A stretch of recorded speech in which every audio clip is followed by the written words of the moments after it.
मैं प्रकाश आपका स्वागत करता हूं आपके अपने करंट अफेयर की दुनिया में मित्रों।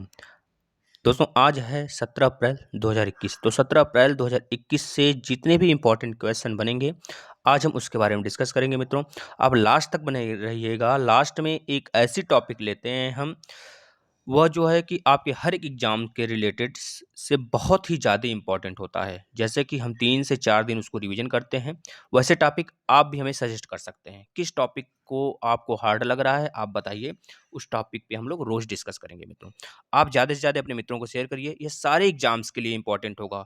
ये current affair plus static GK plus geography हर एक इसमें आ जाते हैं, जितने भी आपके सिलेबस होते हैं मित्रों। तो आप लोग रोज़ देखना ना भूलें इसे। पहला क्वेश्चन आज का जो इम्पोर्टेंट है, हाल ही में चर्चा में रहे हैती के प्रधानमंत्री का नाम क्या है? दोस्तों हैती के प्रधानमंत्री का नाम क्या है? यह तो हम आसानी से बता देंगे, जोसेफ जूटे हैं। लेकिन यह चर्चा में क्यों रहे हैं? तो पिछले कुछ दिनों में हत्या और अपहरण के मामलों में वृद्धि के कारण हैती के प्रधानमंत्री जोसेफ जूटे ने देश में अशांति की स्थिति के बाद इस्तीफा दे दिया है। इस वजह से इन्होंने बहुत ज़्यादा चर्चा में रहे दोस्तों। जोसेफ जुटे ने 4 मार्च 2020 से लेकर 14 अप्रैल 2021 तक हैती के प्रधानमंत्री के रूप में कार्य किया है। राष्ट्रपति यहाँ के जोवेनेल मोईज ने हैती के नाम हैती के नए प्रधानमंत्री के रूप में क्लाउड जोसेफ को नामित किया है। मित्रों याद रखेंगे नए प्रधानमंत्री कौन यहाँ के बन गए हैं, तो याद रखेंगे क्लाउड जोसेफ, जो आपके हर एक एग्जाम के दृष्टि से मोस्ट इंपॉर्टेंट होगा दोस्तों। अब यहाँ पे बात हुआ है हैती का, तो हैती का फिर से हम लोग पूरी जानकारी ले लेते हैं। जैसे हैती जो है नॉर्थ अमेरिका का एक कंट्री है दोस्तों। तो नॉर्थ अमेरिका जितने भी कॉन्टिनेंट्स हैं, आपके कॉन्टिनेंट्स के बारे में पढ़ने हैं तो आप जरूर से जरूर प्ले लिस्ट में आइएगा, और सारे कॉन्टिनेंट्स के बारे में बताए जा रहे हैं, आप पढ़ सकते हैं दोस्तों। यहाँ दोस्तों जो फ्रांसीसी भाषा है उसको आधिकारिक भाषा के रूप में नामित किया गया है। याद रखेंगे दोस्तों राष्ट्रपति यहाँ के अभी हमने बताया आपको जोवेनेल मॉइस। याद रखेंगे दोस्तों यहाँ के नए पीएम कौन बन गए हैं, तो बता देंगे क्लाउड जोसेफ दोस्तों। यहाँ की मुद्रा का नाम क्या है दोस्तों, हैतियन गार्डे। याद रखेंगे दोस्तों एक हैतियन गार्डे बराबर 0.90 भारतीय रुपया होता है। यहाँ का कैपिटल दोस्तों क्या है, पोर्ट आउ प्रिंस। क्या दोस्तों, पोर्ट आउ प्रिंस। यहाँ पे सर्वाधिक ऊंची चोटी दोस्तों पिकलास शैली। कौन सा दोस्तों, पिकलास शैली, जिसकी ऊंचाई है 2680 मीटर मित्रों। याद रखेंगे। चलते हैं आज के दूसरे क्वेश्चन की तरफ। हाल ही में जारी हुआ इंक्लूसिव इंटरनेट इंडेक्स 2021 में भारत का स्थान क्या रहा है मित्रों। दोस्तों ये अभी कल ही के डेट में जारी हुआ है, तो आप बता देंगे। इसमें भारत की रैंकिंग पूछी गई है। भारत की रैंकिंग क्या रही है दोस्तों, तो आप बता देंगे 49th, यानी कि भारत जो है इंक्लूसिव इंटरनेट इंडेक्स 2021 में 49th पावदान पे रहा है दोस्तों। जो यह इंक्लूसिव आपको बता रहा है द इकोनॉमिस्ट इंटेलिजेंस यूनिट द्वारा जारी होता है। यह रिपोर्ट हर साल, याद रखेंगे, इकोनॉमिस्ट यानी ईआईयू ने फेसबुक के साथ साझेदारी में समावेशी इंटरनेट सूचकांक 2021 जारी किया है, जिसमें भारत की रैंक जो रही है वैश्विक स्तर पर 49वें स्थान पर रहा है भारत। यह थाईलैंड के साथ अपना रैंक साझा करता है दोस्तों। भारत जो है थाईलैंड के साथ अपना रैंक साझा करता है। यह सूचकांक क्षेत्र द्वारा इंटरनेट उपलब्ध और सस्ती होने की सीमा को मापता है। कहाँ की इंटरनेट सस्ती है दोस्तों, तो भारत सबसे ज़्यादा सस्ती रेट में कह लीजिए 49 पैरेलल पर है ना, पावदान पर है। और अतिरिक्त अंतर्दृष्टि के उजागर करता है कि दुनिया भर के लोग कैसे वेब यानी कि वेबसाइट वगैरह जो हम लोग यूज करते हैं, किस प्रकार के यूज कर रहे हैं दोस्तों। यहाँ पे अगर शीर्ष 5 देशों की बात करें तो सस्ते इंटरनेट सेवा में, तो बता देंगे स्वीडन में, फिर उसके बाद यूनाइटेड स्टेट दूसरे नंबर पर, स्पेन तीसरा, ऑस्ट्रेलिया चौथा, और हांगकांग जहाँ पे समाचार पत्र सबसे ज़्यादा पढ़ा जाता है वो 5वें स्थान पर आया है, सबसे सस्ते दर पर इंटरनेट देने वाला दोस्तों। इस सूचकांक के बारे में अगर जान ले थोड़ा सा, समावेशी इंटरनेट सूचकांक ने 120 देशों का सर्वेक्षण किया है मित्रों। 120 देशों में भारत का रैंक 49 है दोस्तों। याद रखेंगे जो वैश्विक जीडीपी की 98% और वैश्विक आबादी की 96% का प्रतिनिधित्व करते हैं, ऐसे 120 देश इसमें शामिल हैं।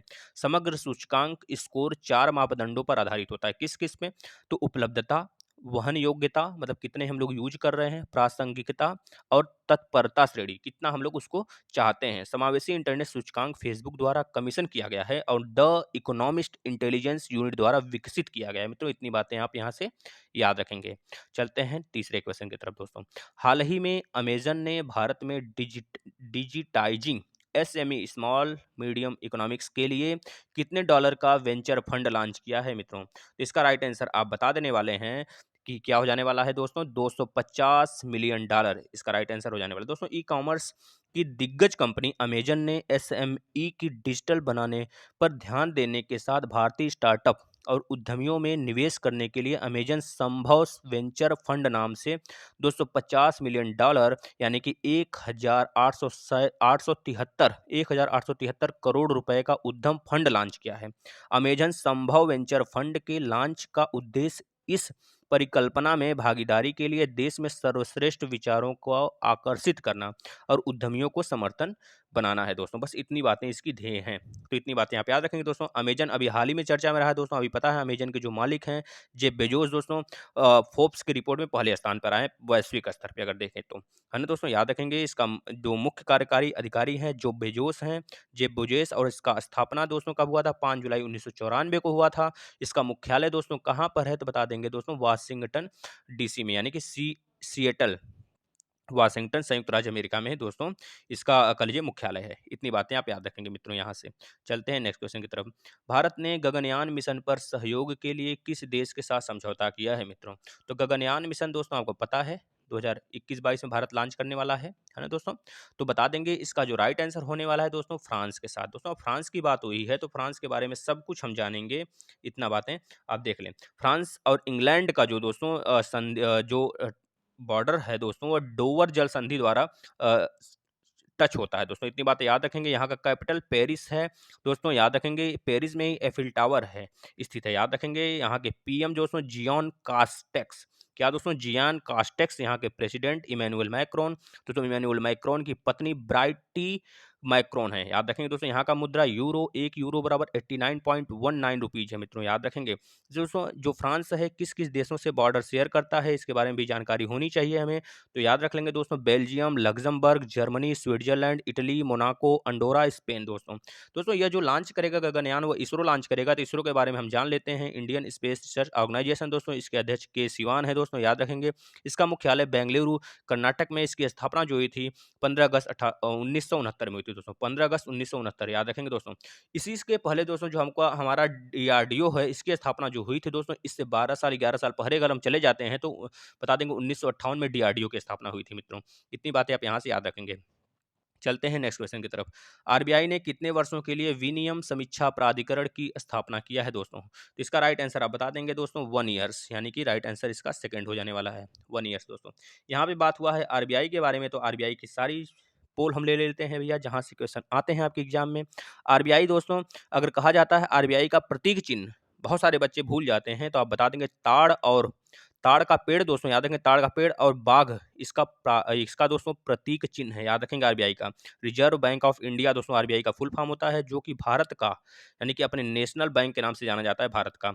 आरबीआई का दोस्तों जो गठन हुआ था 1934 एक्ट के थ्रू हुआ था, लेकिन स्थापना अगर पूछा जाता है तो 1 अप्रैल 1935 को बताएंगे, और राष्ट्रीयकरण अगर पूछा जाता है मित्रों तो 1 जनवरी 1949 को बताएंगे। अगर आपसे पूछा जाता है दोस्तों जो आपका 1949 में सबसे महत्वपूर्ण काम क्या हुआ था, तो बता देंगे 26 नवंबर 1949 को हमारे संविधान को अंगीकरण किया गया था दोस्तों। अगर पूछा जाता है दोस्तों जो आरबीआई है, आरबीआई के पहले गवर्नर का नाम बताइए, तो ऑसबॉर्न स्मिथ बता देंगे। अगर पूछा जाता है प्रेजेंट टाइम में गवर्नर कौन है आरबीआई का, तो मित्रों बता देंगे शक्तिकांत दास, जो 25वें नंबर के हैं दोस्तों। इसका हेडक्वार्टर मुंबई में दोस्तों। यह कहा जाता है सारे बैंकों का पापा, याद रखेंगे मित्रों, है ना। चलिए नेक्स्ट क्वेश्चन की तरफ चलते हैं। हाल ही में किस आयोग ने लॉन्च किया है स्वास्थ्य पोषण पर डिजिटल कोर्स पोषण ज्ञान दोस्तों? डिजिटल डिजिटल कोर्स पोषण ज्ञान, ये चीज आप याद रखेंगे मित्रों। किसने लॉन्च किया है? नीति आयोग ने दोस्तों। नीति आयोग के बारे में जान लेते हैं। नीति आयोग का पहले नीति का फुल फॉर्म क्या होता है, तो बता देंगे national institution for transforming India दोस्तों। यह दोस्तों नीति आयोग जो है दोस्तों, यह योजना आयोग का नया नाम है, या फिर योजना आयोग को रिप्लेस करके आया है दोस्तों, याद रखेंगे। इसकी स्थापना जो हुई थी दोस्तों, कब हुई थी अगर आपसे पूछा जाता है, तो बता देंगे दोस्तों 1 जनवरी 2015 को इसकी स्थापना हुई थी दोस्तों। इसके सीईओ इसमें प्रेजेंट टाइम में कौन है दोस्तों? चीफ एग्जीक्यूटिव ऑफिसर कौन है? अमिताभ कांत हैं दोस्तों। इसके अध्यक्ष पीएम मोदी, यानी कि हमारे भारत के प्रधानमंत्री होते हैं दोस्तों। प्रधानमंत्री की ही सलाह पर उपाध्यक्ष की नियुक्ति होती है नीति आयोग के, तो नीति आयोग के उपाध्यक्ष बता देंगे राजीव कुमार जी हैं दोस्तों, है ना। इसका काम सिर्फ इतना होता है नीति आयोग का कि थिंक टैंक यानी कि भारतीय सरकार को सोचने की क्षमता बढ़ाती है, यानी कि थिंक टैंक के भांति कार्य करती है मित्रों, याद रखेंगे इतना। चलते हैं नेक्स्ट क्वेश्चन। हाल ही में किस मंत्री ने एक्वा किसानों के लिए लॉन्च किया है एक इलेक्ट्रॉनिक्स मार्केट प्लेस दोस्तों? इसका नाम क्या है इलेक्ट्रॉनिक्स मार्केट प्लेस प्लेस का दोस्तों? तो बता देंगे ई सांता। क्या नाम है दोस्तों? ई सांता। ई सांता, कैपिटल ESANTA। ई शांता है दोस्तों, इतनी बातें आप याद रखेंगे। ई शांता का अगर फुल फॉर्म पूछता है तो पहले बता देंगे electronic solution for augmenting, electronic solution for augmenting नास्कास, तो यहाँ लगे NACS से नास्का फार्मर ट्रेड इन एक्वी एक्विलेक्चर दोस्तों, याद रखेंगे इक्वा कल्चर दोस्तों, सॉरी इक्वा कल्चर, इतना इसका फुल फॉर्म होता है, इसके बारे में आप ध्यान रखेंगे दोस्तों। यहाँ पे बात हुई है किसने ये लॉन्च किया है, तो बता देंगे लॉन्च करने वाले हमारे रेलवे मंत्री पीयूष गोयल जी हैं दोस्तों, इतनी बातें आप यहाँ से याद रखेंगे दोस्तों। अब बात हुआ है हमारे रेलवे मंत्री का यानी मंत्रीगण का, तो बता देते हैं सारे मंत्री आपको दोस्तों। अमित शाह गृह मंत्री हैं दोस्तों, अमित शाह गृह मंत्री, इसका जो इनका जो दोस्तों चुनावी क्षेत्र है गांधीनगर है गुजरात का। राजनाथ सिंह रक्षा मंत्री हैं दोस्तों, राजनाथ सिंह का जो चुनावी क्षेत्र है लखनऊ है। निर्मला सीतारमण वित्त मंत्री कारपोरेशन अफेयर्स के मंत्री हैं दोस्तों, याद रखेंगे इतनी बातें। आप अगर आपसे पूछा जाता है कि सुब्रमण्यम जयशंकर के पास कौन सा मंत्रालय है, विदेश मंत्रालय। नितिन गडकरी के पास रोड और ट्रांसपोर्ट मंत्रालय दोस्तों, MSME सेक्टर पूरा इन्हीं के पास है। DV सदानंद गौड़ा के पास केमिकल और फर्टिलाइजर मंत्रालय है। रामविलास पासवान के पास कंज्यूमर अफेयर्स मंत्रालय है। नरेंद्र सिंह तोमर के पास कृषि मंत्रालय है। रविशंकर प्रसाद जी के पास दोस्तों लॉ जस्टिस टेलीकॉम मंत्रालय पूरा इनके पास है दोस्तों। थावरचंद गहलोत के पास सामाजिक न्याय और सशक्तिकरण मंत्रालय है। रमेश पोखरियाल निशंक के पास मानव संसाधन विकास मंत्रालय। स्मृति ईरानी के पास महिला एवं बाल विकास मंत्री और कपड़ा मंत्रालय दोस्तों। डॉक्टर हर्षवर्धन स्वास्थ्य मंत्री हैं, याद रखेंगे मित्रों। पीयूष गोयल रेलवे मंत्री और वाणिज्य मंत्री हैं। मुख्तार अब्बास नकवी दोस्तों अल्पसंख्यक मंत्रालय के मंत्री हैं दोस्तों, मंत्रालय के मंत्री हैं। प्रहलाद जोशी संसदीय कार्य मंत्री और कोयला मंत्रालय इनके पास है दोस्तों। अरविंद सावंत के पास दोस्तों भारी उद्योग और पब्लिक इंटरप्राइजेस मंत्रालय है दोस्तों इनके पास। संतोष कुमार गंगवार के पास लेबर एंड एम्प्लॉयमेंट मंत्रालय दोस्तों, याद रखेंगे दोस्तों। किरण रिजिजू खेल मंत्री है मित्रों, इतनी बातें आप यहाँ से याद रखेंगे मित्रों। भारत सरकार ने HGCO19 वैक्सीन के नैदानिक अध्ययन के लिए किस नोबेल वैक्सीन को मंजूरी दी है दोस्तों? अतिरिक्त राशि दी है मंजूरी के लिए दोस्तों। mRNA दोस्तों, देखिए RNA जो होता है 3 प्रकार का होता है, rRNA, mRNA और tRNA, डी नहीं दोस्तों, tRNA, ये 3 प्रकार के RNA होते हैं। RNA का फुल फॉर्म होता है राइबोस न्यूक्लिक एसिड, और इसी पर DNA होता है डीऑक्सी राइबोस न्यूक्लिक एसिड होता है दोस्तों, याद रखेंगे दोस्तों। अब यहाँ पे साइंस से रिलेटेड बात हुआ है तो आपको सारे गुणसूत्र बता देते हैं। जैसे चिंपैंजी में गुणसूत्रों की संख्या कितनी होती है? 48 होती है। बंदर में 42 होती है दोस्तों, याद रखेंगे मित्रों, यहाँ से बहुत सारे क्वेश्चन पूछे जाते हैं दोस्तों। मच्छर में गुणसूत्रों की संख्या 6 होती है, उसका जस्ट डबल मक्खी में होता है 12 दोस्तों। आलू में गुणसूत्रों की संख्या 48 होती है, मटर में 14 होता है, टमाटर में दोस्तों 24 होता है, मेंढक में दोस्तों 26 होता है, बिल्ली यानी कैट में दोस्तों 38 होता है, टोबैको में दोस्तों 48 होता है, प्याज में 16 होता है, चूहा में 40 होता है, घोड़े में 64 होता है, कुत्ते में 78 होता है, कबूतर में 80 होता है गुणसूत्रों की संख्या दोस्तों। सबसे ज्यादा गुणसूत्रों की संख्या टेरिडोकाइट में होता है दोस्तों, 1300 होता है, 1300 से लेकर 1600 तक मित्रों, इतनी बातें आप याद रखेंगे। चलते हैं नेक्स्ट क्वेश्चन की तरफ दोस्तों।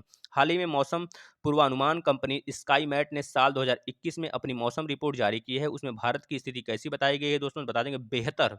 भारत की स्थिति जो बताई गई है दोस्तों बेहतरीन बताई गई है, कि यह जो भारत जो है 2021 में दोस्तों बेहतरीन स्थिति में है। ये स्काईमेट एक दोस्तों कह लीजिए कि आपका कंपनी है दोस्तों, जो कि मौसम पूर्वानुमान कंपनी है, उन्होंने यह अनुमान लगाया है दोस्तों। क्या पड़ेगा प्रभाव दोस्तों इस साल? तो बताया है कि अध्ययनों के अनुसार पॉजिटिव आईओडी, आईओडी का मतलब होता है इंडियन दोस्तों, जो आपका कह लीजिए कि जो आपका यह है ना ओशियन, इंडियन ओशियन, उसकी बात कर रहा है दोस्तों। वहाँ पे मध्य भारत में सामान्य से अधिक वर्षा दर्शाता है दोस्तों। नेगेटिव आईओडी मतलब कि इंडियन जो आपका ओशियन है उसके बारे में बात कर रहा है। अल नीनो को गंभीर सूखे की ओर ले जाता है। अल नीनो आपको पता होगा दोस्तों गर्म हवा के लिए जाना जाता है ना दोस्तों। चलिए नेक्स्ट, कल के प्रश्न के बारे में दोस्तों आप ज़्यादा से ज़्यादा क्वेश्चन का आंसर जो पूछा जाता है दोस्तों उसके बारे में लिखिए आप, जितना बताया जाता है तभी आपको नॉलेज बढ़ेगा दोस्तों। लिखने से नॉलेज बहुत ज़्यादा इनहेंस होते हैं। इसका राइट आंसर बच्चे बता दिए थे, महाराष्ट्र का। दोस्तों क्वेश्चन ऑफ द डे, हाल ही में सुरेंद्र कुमार को किस राज्य का उप लोकायुक्त नियुक्त किया गया है? तो बता देंगे इसका राइट आंसर दोस्तों कमेंट बॉक्स में। आज हम बात करने वाले हैं फिर से कांग्रेस अधिवेशन के बारे में दोस्तों, जो टॉपिक आपको टफ लगता है, उसके बारे में आप बताइए, उसको सजेस्ट करिए, आप कमेंट बॉक्स में लिखिए।